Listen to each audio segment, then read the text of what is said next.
Well, today is different. We are in my garage. We are doing motorcycle stuff. Yeah, this is a hobby I've been doing for 11 years now, and I did have a Thanksgiving video of we went to Mojave Desert, did some riding. So this is my bike, KTM 500. It's a beast. Don't really need any more power than this. I say that if this thing can't do it, that just means I'm a bad rider, which I'm just okay. Anyways, when I got out there, clutch was not working. Well, it stopped working halfway. Now, in this case, it was all right because I have a Recluse clutch. And to kind of give you the basics of it, that's what the cover looks like there. A Recluse clutch is an automatic clutch in layman's terms. You can shift without using your clutch. You can have the clutch out in first gear and it won't move. Once you give it a little bit of throttle, then it starts to move. That's how that works. So it's like if you've got a Trail 90 or something like that, or, well, really a slipper, an automatic clutch like in a go-kart, where it just sits and idles and then you give it some throttle. It's got throw-out bearings in there and throw-out weights that engages the clutch. That's essentially what this does. So anyways, I was going, and then all of a sudden, I pull in my clutch, because I do like using my clutch for shifting down. It's a little safer. All of a sudden, nothing. It just stopped working. Like I got half clutch, and then no clutch. And it just went all the way down, and nothing. So what ended up happening is we're riding around, so I can still ride, because I can come to a stop and all of that, no problem. And so I get back to camp, and I'm trying to bleed this thing, and I put fluid in it, and this takes brake fluid in the clutch, .4 or .5.1. Either of those will work. I use .4 because that's everywhere. You don't want to mix. And I get it. I'm all right. I'm almost there, and all of a sudden, nothing. There's no clutch. The bubbles just keep coming out of the slave cylinder right there, and it's not doing anything. So I just keep adding fluid in, and bubbles just keep coming out of the slave cylinder, and what a mess. And finally, it's just like, there's got to be something wrong with the slave cylinder. So what ended up happening was I pull the slave cylinder off, I listen to it, someone pulls the clutch for me, and I just hear, well, they let out the clutch, and I hear, it was sucking in air. So that's what caused that issue. So what I have here today, and actually last trip, I also had clutch issues where I pulled my top cover off because the clutch wasn't working, and it was just full of gel inside there. So I haven't really worked on this bike much since I bought it in 2020. It's my COVID purchase. Fun bike. This is a 2014, by the way. So it was full of gel. So what I've decided to do is I'm gonna do a full clutch rebuild. I've got the Recluse rebuild kit for the slave cylinder here. Really, it looks to me like you could just piece it together by buying O-rings and all the stuff that you need to get it done. I didn't really want to mess with it. You can look on their website and see all the stuff that's needed in there. And also, one of the O-rings did look different. So when I pull this apart, we'll look and see, because it doesn't look like it's just a round O-ring on that 53.1 right there, according to the picture. But I'll let you know when I get there. And then I'm also going to rebuild the Master Cylinder. And it's a 12-year-old bike. So we're just going to rebuild it. I had problems with contamination, so we're just going to completely start fresh, start over, and rebuild this. So I'm not going to do every little step by step, but if I come across things that are like, this is what I'm doing, how do I say this?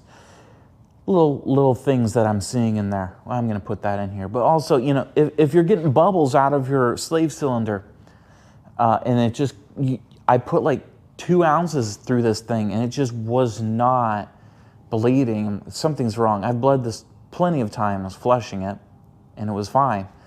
But just wouldn't check your master cylinder. Maybe you've got an issue there of the seals are done and it's sucking air.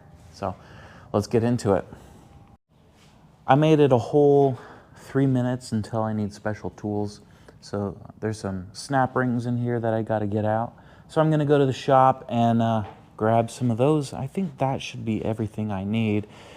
When I take the cover off, in this case, I'm going to use some rags, get the brake fluid out. And this is my brand new cement in my garage. So I want to make sure I've got a broken bucket there that I use the lid for, and then pan. I just don't want to get stuff all over the floor. So let's go get some pliers to get this done.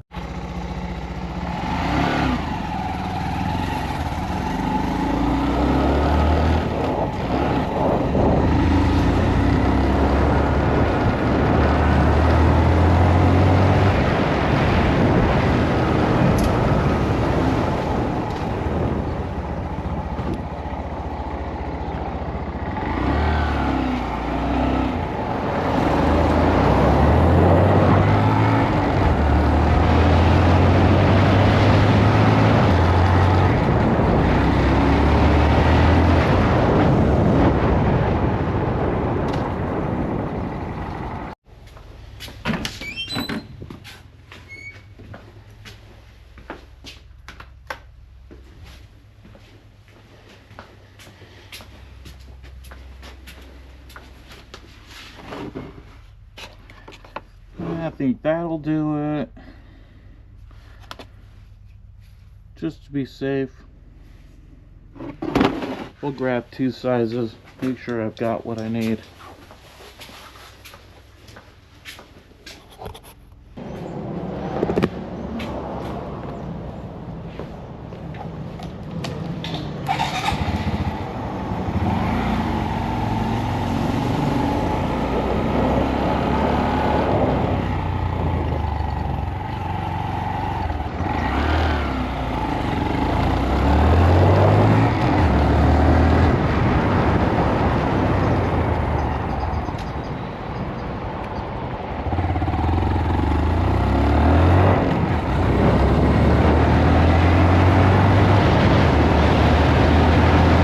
My audio was off for the last bit, but got the clip out, got the new one in already, but pulled it out as one piece like this, and then it comes with some grease to put on there and make sure everything's lubricated on startup. And so we're back at the assembly part, but there's really not much to this. Pretty simple. It's got instructions here in every language, so, and with pictures. I do like pictures. In all the languages you'll never ever need. So kind of a nice little kit. It's got everything. This is from Brembo. I got it on Rocky Mountain ATV. You should sponsor me. And it's a stock Brembo Master Cylinder. That's the way these bikes come. It's got Brembo brakes and everything hydraulic in here is Brembo. It's kind of nice. We got the master cylinder pretty well buttoned up. Now it's for the slave cylinder. And let's see, so you've got 3 bolts here holding it on. That requires you taking your chain guard off. That's going to be a bolt back here. And it shares that one right there. And let's see, so when you take this apart, you've got this rod that comes out.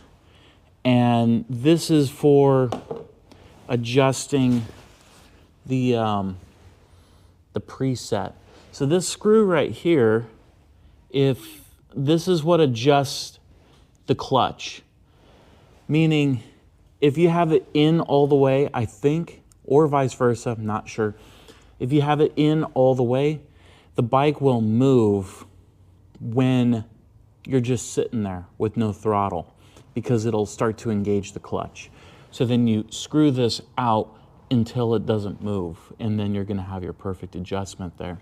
And then this is the bleeder here, so out of this it just kept pumping air out and it was never gonna bleed. Also, yes, if you're seeing this, Noah, what the heck are you doing? Yeah, last ride we're way out in the middle of nowhere in a canyon, and all of a sudden I had no power, and I thought, oh no, did I blow up my motor? No, I look and it's puking fuel everywhere. So the end of the line broke, and well, I had 2 zip ties. Didn't have a hose clamp. So I can confirm that 2 zip ties does have enough strength to hold an EFI system together. When you're in the middle of nowhere, you gotta do what you gotta do. In doing this, you're gonna screw the adjustment screw out. This piece right here, 4mm Allen, and then you're gonna push the old cylinder out. That's right here. And I don't know why that happened. It's all swelled and gross, and yeah, we can see right there, that's where it was sucking air. So it looks to me like they changed their design a little bit. This is the new one.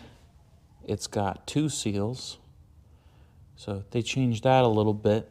Wonder why. Maybe this wasn't a good design. I'm not sure. Let's see, 18108, 18308A. Not sure why. Oh well. So we're gonna put the new one in there, and we're gonna be good to go. So I was having trouble with bleeding the system. It's another day, you know, Sunday, nice pants. So let's do brake work, or yeah. Anyways, I was having some trouble bleeding all this stuff, and so I bought a tool on Amazon. Hate Amazon, but you know, sometimes they just got the stuff that you need. And yeah, I never done it this way because it always works, but crack the bleeder on the clutch, and then you have your brake fluid sitting in there, and then with the syringe start pressing, and then maybe you can hear it.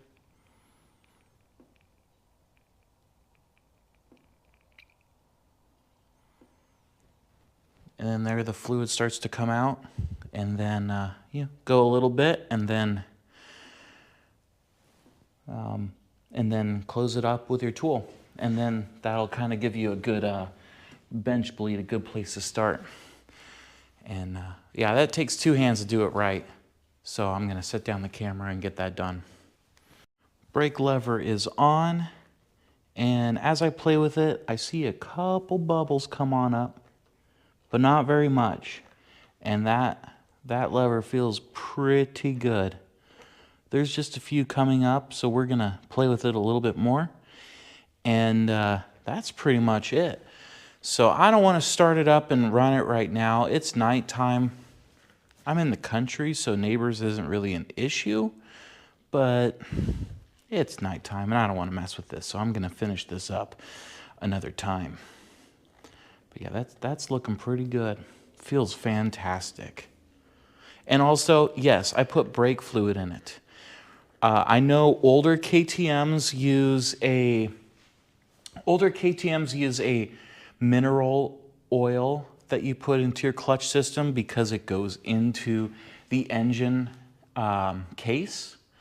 So yes, I would prefer a mineral system, but this one is, and that would be a Monero, I think it's called. I think that's what that is. This is a Brembo system. It uses brake fluid 4 or 5.1. So yes, if you comment, oh, you're supposed to use mineral. No, this bike uses brake fluid. The cap says it, the owner's manual says it, all of it says it. And so then, well, the Recluse says to use what the bike came with. So those seals are designed for it. Now here's my theory.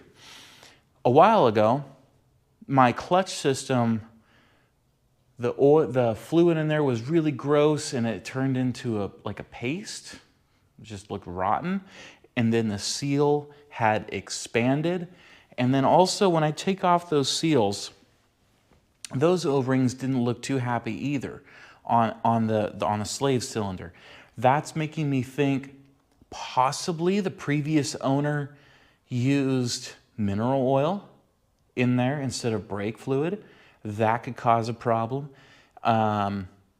And also cause my master cylinder seal to blow up as well. So that happened in the past.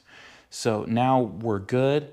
This is the way it's intended to be, and we should have no more problems. So I'm just gonna keep playing with this clutch. We're getting a few more bubbles coming up, but it's feeling good. So we're gonna get this finished up in a bit here. All right, we are back on the bike. And so I've got my adjustment screw right there. So I'm gonna get on the bike itself. And, well, let's see, turn on the key.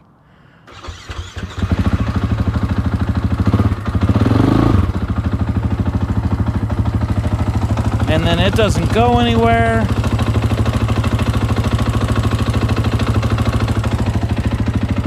Oh wait, it's probably a neutral.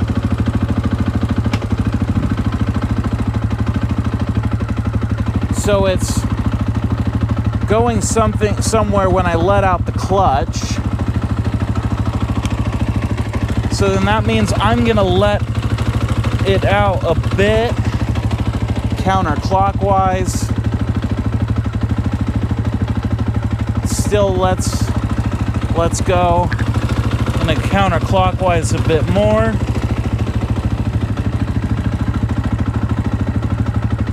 Actually, I think it's the other way around.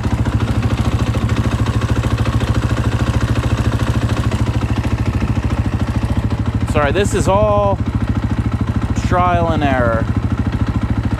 Okay, so now I let out the clutch, it doesn't go anywhere. And now I'm gonna slowly let out until it moves.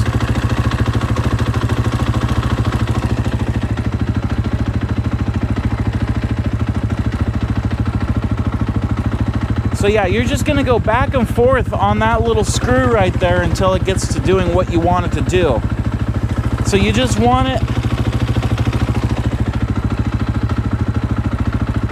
so you don't want it to move when you're just sitting with it in gear.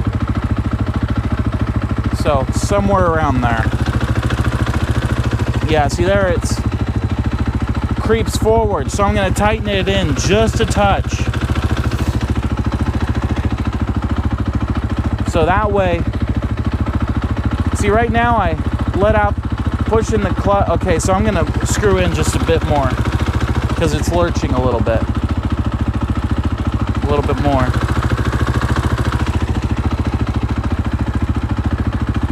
That feels good. So right now it's not having any jolt when I pull in the clutch or anything. And so here's what's cool. So I don't need to pull in my clutch to go. Kind of nice when you're doing the rocky trails.